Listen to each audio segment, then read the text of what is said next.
ರೈತರ ವಿಚಾರದಲ್ಲಿ ನೀವು ಸ್ವಲ್ಪ ಜೋರಾಗಿ ಮಾತಾಡಿದ್ರಿ ಅಂತ. ಅವರು ನಮ್ಮ ಜನ, ನಮ್ಮ ರೈತರು, ನಮ್ಮ ಊರವರು, ನನಗೆ ಹಕ್ಕಿದೆ. ಅವರೆಲ್ಲ ಯಾವ ಪಾರ್ಟಿರು, ಯಾವ ಬಾವುಟ ಹಾಕೊಂಡಿದ್ರು, ಯಾವ ಫ್ಲಾಗ್ ಹಾಕೊಂಡಿದ್ರು ನನಗೆಲ್ಲ ಗೊತ್ತಿದೆ. ನನಗೆ ಅವ್ರ ವಿಚಾರನೂ ಗೊತ್ತಿದೆ. ನನಗೆ 82% ಜನ ಈಗಾಗಲೇ ಆ ಜಮೀನನ್ನು ನಮ್ದೇನು ಅಬ್ಜೆಕ್ಷನ್ ಇಲ್ಲ ಅಂತ ಕೊಟ್ಟಿದ್ದಾರೆ. 18% ವಿರೋಧ ಮಾಡ್ತಾ ಇದ್ದಾರೆ. ಒಳ್ಳೆ ರೇಟನ್ನು ಕೊಟ್ಟಿದ್ದೀನಿ. ನಾನು ಜಾಸ್ತಿ ಯಾಕೆ ಕೊಡೋಕ್ಕಾಗಲ್ಲ ಅಂತಂದರೆ ಇಡೀ ದೇಶಕ್ಕೆ, ರಾಜ್ಯಕ್ಕೆ ಮಾದರಿ ಮಾಡಬೇಕಾಗ್ತದೆ.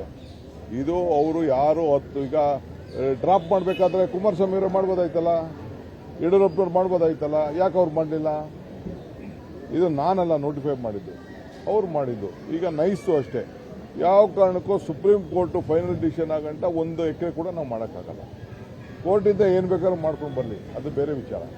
ನಾವಂತೂ ನಮ್ಮ ಸರ್ಕಾರದಲ್ಲಿ ನಾವು ಮಾಡೋಕ್ಕಾಗಲ್ಲ.